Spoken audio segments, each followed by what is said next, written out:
So now we're going to look at part B of SOL 8.3a.b, which is cube roots of integers. So if we go over here to our essential questions, what relationship between perfect squares and square roots, and the same as perfect cubes and cube roots. So that's going to be answered in today's lesson. So this is part of A and B. The rest is going to pertain to when we get to C. All right, so learning targets. I can use prime factorization or the product of a perfect square to simplify square roots. I can express the cube root of an integer in simplest form. So I'm going to go ahead and scratch out this square roots part because today we are working with cube roots. So make sure in your paper that it says cube root and not square root.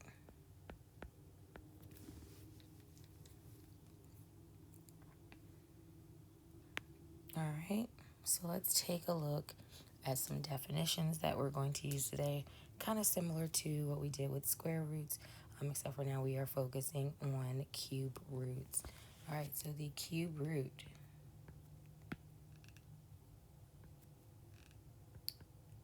the number which produces a given number when cubed. All right, so remember we take the cube root, we have that square root symbol where it has the 3 in it, so that is the cube root. This right here should actually say perfect cubed. Just like we talk about perfect squares, we multiply a number by itself. We get a perfect square, we multiply a number by itself. And we get a perfect square, but when we get a perfect cube, we're multiplying a number by itself 3 times. So a perfect cube is multiplying a number by itself 3 times. All right, an integer is one we've talked about before when we talked about the real number system. But an integer is a whole number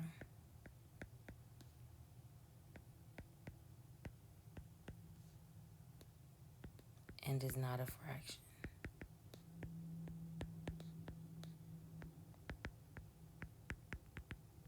All right, we should say a whole number and its opposite.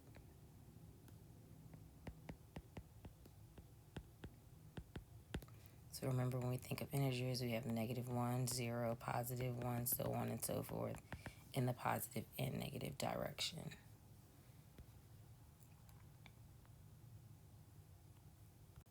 All right, so just like when we look at perfect squares, we're going to look at the application for cubes. So when we think of something cubed, we think of volume. So remember, way back, volume equals side cubed. So that means you're multiplying the sides by itself 3 times. So again, you're cubing that number of the side. All right, so this one says, how long is each side of the cube? All right, so this is where the cube root comes in. So for example, if the sides over here were 3, we're going to take that the volume is 3 cubed.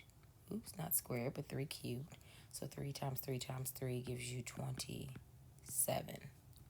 All right, now this is how we work backwards and use the cube root. So now we're looking at how long is each side of the cube. We just take the cube root of 3,375, and we get 15. So that means that if we multiply 15 by itself 3 times, we are going to get 3,375. So again, similar application process, is just using area versus volume. All right, strategy for square roots. This should actually say strategy for cube roots. My apologies. Make sure we scratch this out and put cube root. But I definitely have the cube root symbol here. All right, so with cube root, we're going to circle groups of 3. And our singles are still going to stay in. Singles or pairs are going to stay in.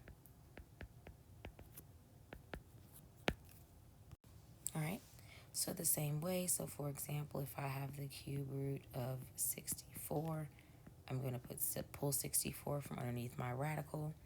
What two numbers multiply to give me 64? I can use 8 and 8, which is 2 and 4, 2 and 4, 2 and 2, 2 and 2. So remember, I'm going to circle all of my prime numbers. All right. So remember, with cube roots, we are going to circle groups of 3. So I have 3 2's here. I have 3 2's here. And I have no numbers left, which means I'm not going to have anything under the radical. So I have, this represents a group of 2. This represents a group of 2. So I have 2 times 2, which is equal to 4, which means that 64 is a perfect cube. So multiplying 4 by itself 3 times gives me 64. All right.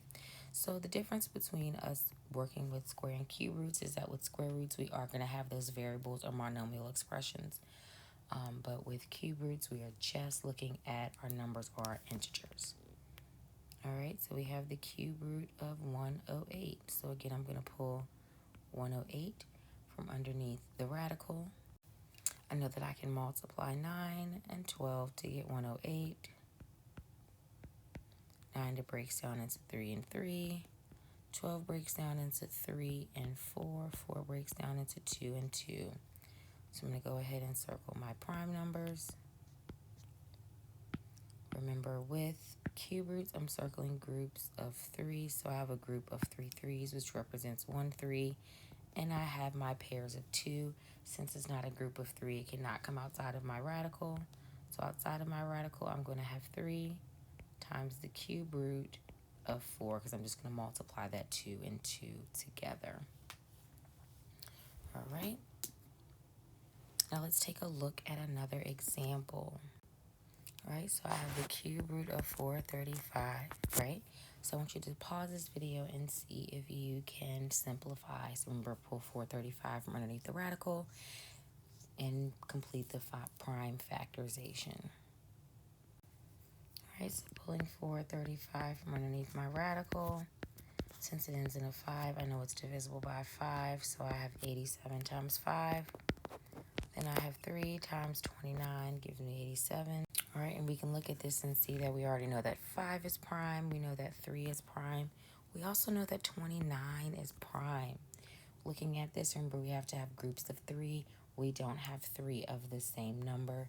Therefore, we have to leave the cube root of 435 as is because it is in simplest radical form.